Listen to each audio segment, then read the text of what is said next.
तस्वीरें आप देख रहे हैं अयोध्या धाम रेलवे स्टेशन के लोकार्पण के बाद अमृत भारत ट्रेन में सवारी करते प्रधानमंत्री नरेंद्र मोदी आज वंदे भारत को भी हरी झंडी दिखाने वाले हैं। प्रधानमंत्री मोदी और हरी झंडी दिखाते हुए नीचे तस्वीर भी आ गई है।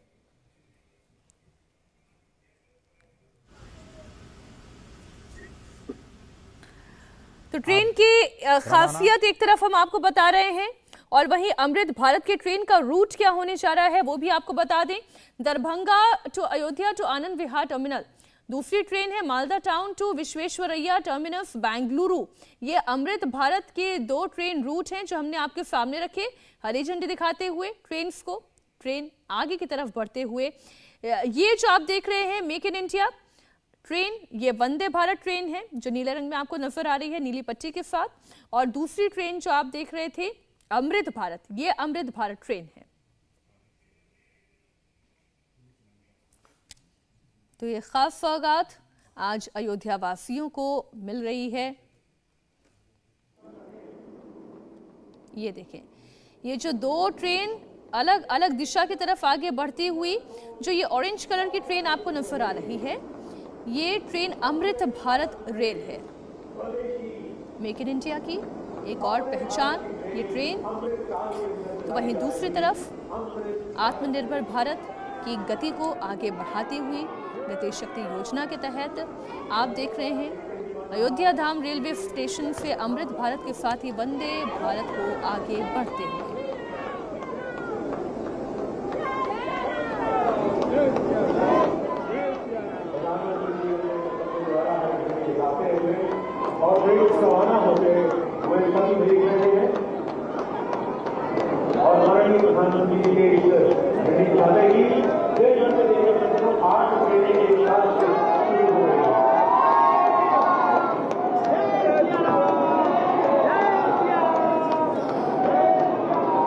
आप देखिए जय सिया राम के उद्घोष के साथ वंदे भारत और अमृत भारत ट्रेन को हरी झंडी दिखाते हुए प्रधानमंत्री नरेंद्र मोदी, उत्तर प्रदेश के मुख्यमंत्री योगी आदित्यनाथ, उत्तर प्रदेश के डिप्टी सीएम ब्रजेश पाठक, केशव प्रसाद मौर्य, राज्यपाल आनंदीबेन पटेल आपको इस मंच पर दिखाई दे रहे हैं। ये आत्मनिर्भर भारत की एक तस्वीर है, पूरी तरीके से स्वदेशी रेल भारत में निर्मित, भारत में जिसका निर्माण किया गया, भारतवासियों के लिए समर्पित अयोध्या धाम रेलवे स्टेशन के लोकार्पण के साथ साथ अयोध्या वासियों को एक और सौगात। अमृत भारत ट्रेन आकर्षक डिजाइन वाली सीटें, 130 किलोमीटर प्रति घंटे की रफ्तार से चलने वाली देश की पहली पुल पुश ट्रेन। ट्रेन के दोनों छोर पर इंजन है और तभी इसका नाम पुल पुश ट्रेन है, यानी कि दोनों छोर पर इंजन है, पुल भी की जा सकती है, पुश भी की जा सकती है। और इसलिए 130 किलोमीटर प्रति घंटे की रफ्तार से ये ट्रेन दौड़ेगी। ट्रेन में 22 कोचेस हैं, 2 रूट इस वक्त जो आपके सामने हमारे सहयोगी लगातार जुड़े हुए हैं। रुचि, लोगों के अंदर उत्साह दिखाई दे रहा है, उस ट्रेन में सवारी करने वाले बड़े खुशी से हाथ हिलाकर बाय करते हुए नजर आ रहे हैं। प्रधानमंत्री नरेंद्र मोदी हरी झंडी दिखा रहे हैं। जी मीनाक्षी, जिस ट्रेन को हरी झंडी दिखाई जा रही हो प्रधानमंत्री के हाथों और उस ट्रेन में अगर सवार हो कोई तो खुशी तो जाहिर है, और दूसरी खुशी ये है कि अयोध्या से ये ट्रेन शुरू हो रही है और पूरी कोशिश यही है रेलवे की कि देश का कोई भी कोना ऐसा ना बचे जिससे अयोध्या को कनेक्ट ना किया जाए। इस दिशा में काम हो रहा है और जब आप देखेंगे 2027 तक तो अयोध्या टारगेट यही है कि पूरे देश से उसको जोड़ दिया जाए। अभी तो ट्रेन बहुत कम आती हैं, स्टेशन भी पहले छोटा था, अब ये पहला फेज़ का काम पूरा हुआ है। तो आज से ये कह सकते हैं कि जो ट्रेन का सफ़र है अयोध्या से उसका भी एक नया सफ़र शुरू हो रहा है और आने वाले दिनों में वो बहुत सुनहरा होने वाला है। जो लोग ट्रेन के ज़रिए अयोध्या आना चाहते हैं उनके लिए बहुत आसानी हो जाएगी, क्योंकि देश में बड़ी संख्या ऐसी है जो ट्रेन से सफ़र करती है। अब अगर वो श्रद्धालु हैं, अयोध्या आना चाहते हैं, उनको बहुत ज़्यादा मुश्किल होती है। तो अब जाहिर है जब ट्रेन उनको मिलेगी तो आना आसान होगा और राम मंदिर के वो दर्शन कर पाएंगे। जो ट्रैक है वो भी अभी सिंगल है, तो उसको डबल ट्रैक आगे किया जा रहा है। तो सारी सुविधाएं स्टेशन पे बढ़ाई जा रही हैं। अयोध्या वासी भी खुश हैं। तो देखिए, क्योंकि मीनाक्षी, जब संख्या बढ़ेगी यहाँ पे, चाहे वो श्रद्धालु आएँ चाहे पर्यटक आएँ, तो यहाँ कारोबार भी बढ़ेगा, लोगों की दुकानें भी चलेंगी, बिजनेस भी चलेगा। तो सारा जो अयोध्या है वो जब उसका विकास होगा तो यहाँ रहने वालों का भी विकास होगा, उनके भी अच्छे दिन आएंगे, ये उम्मीद है अयोध्या वालों को। और आज प्रधानमंत्री मोदी आए हैं और अब 22 जनवरी का इंतज़ार है, जिस दिन भगवान राम मंदिर में विराजमान हो जाएंगे और गर्भगृह में उनकी प्राण प्रतिष्ठा हो जाएगी। जी मीनाक्षी। बिल्कुल, तस्वीरें हम देख रहे हैं प्रधानमंत्री नरेंद्र मोदी और उन्हें देखने के लिए इतनी बड़ी संख्या में आए हुए अयोध्या वासी अपने हाथों में फ़ोन लिए हुए हैं कि ज़रा एक छवि उनकी अपने फ़ोन में वो कैद कर लें और फिर अपने परिवार वालों को वो भी दिखाएंगे। देखिए, आज हम प्रधानमंत्री को देखकर आए हैं, उन्हें मिलकर आए हैं। आज प्रधानमंत्री की एक रैली भी होने वाली है। अयोध्या धाम जंक्शन का उद्घाटन हो गया है, इंतज़ार अब एयरपोर्ट के उद्घाटन का है। अगर हम बात करें ट्रेन की, तो पवन 6 वंदे भारत ट्रेन को हरी झंडी दिखाई है, 2 अमृत भारत ट्रेन को हरी झंडी दिखाई गई है। और जब ट्रेन के अंदर वो मौजूद थे, कई सारे स्कूली बच्चों से वो मुलाकात कर रहे थे और जिस तरीके की पर्चियां बच्चों के हाथ में थी, ऐसा लग रहा था कि कुछ तैयारी के साथ ये बच्चियां पहुंची थी।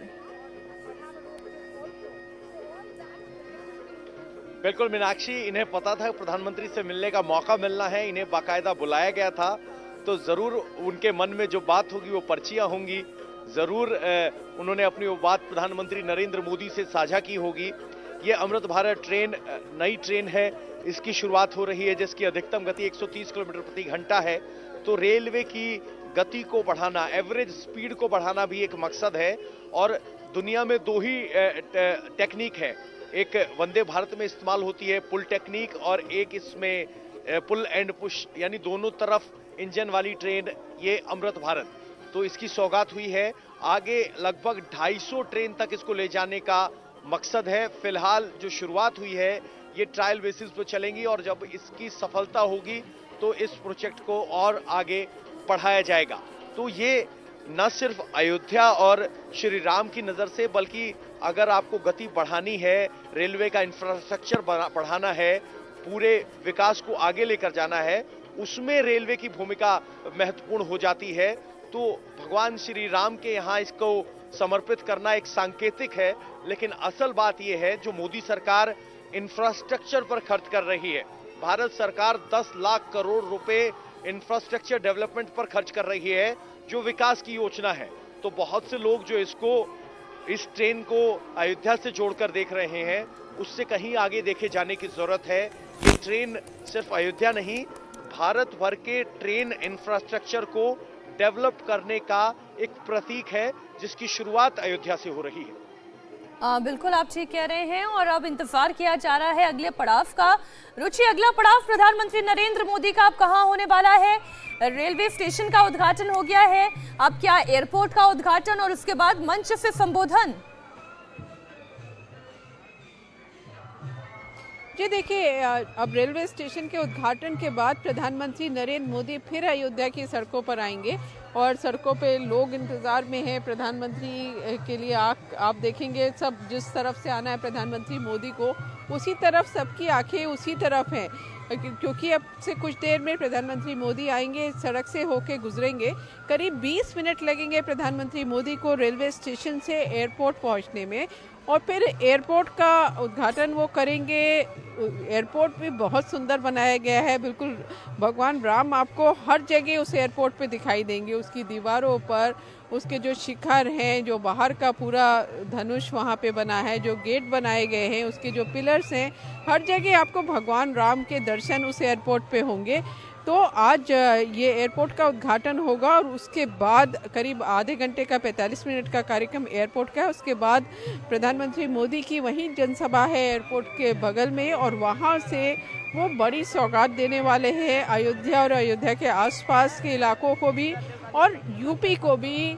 करीब 16,000 करोड़ की जो ये योजना है, उद्घाटन और शिलान्यास है, वो कानपुर के लिए भी उसमें योजना है, उसमें और भी शहरों की योजना है, और अयोध्या के लिए तो है ही, ये जो पथ है इनका उद्घाटन होगा। अयोध्या को जो बाकी आसपास के जिले हैं, 4 लेन सड़कें हो रही हैं, वो सब आज उद्घाटन और शिलान्यास किया जाएगा। जी, तो अयोध्या में विकास हो रहा है। अयोध्या में माता सीता के मायके यानी कि नेपाल से भी लोग पहुंचे हैं। भगवान राम के अभिषेक के लिए नेपाल से जल लाया गया है।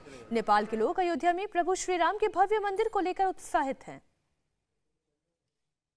हम इस समय लता मंगेशकर चौक पर मौजूद हैं। लता मंगेशकर चौक ऐतिहासिक बना हुआ है। नेपाल से लोग आए हुए हैं आज के इस खास दिन पर। आप बताइए कि कहां से आप आए हैं और किस उम्मीद के साथ आए हैं? जी, हम लोग नेपाल से आए हुए हैं, बीरगंज, और हम लोग श्री गावा माई रथ यात्रा समिति से जो वहाँ से रथ निकला है, वहाँ के नेपाल से जितने भी पवित्र नदियाँ है, उस नदिया का जल लेकर हम लोग वहाँ से चले हैं। 4 से 50 किलोमीटर का यात्रा तय कर यहाँ कल रात हम लोग 9 बजे पहुँचे हैं।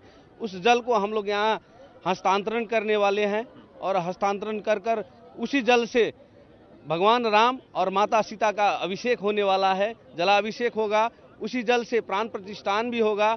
इसीलिए हम लोग वहाँ से नेपाल से चलते हुए रसकौल के रास्ते गोपालगंज गोरखपुर होते हुए कल रात को हम लोग 9 बजे यहाँ पर पहुँचे हैं।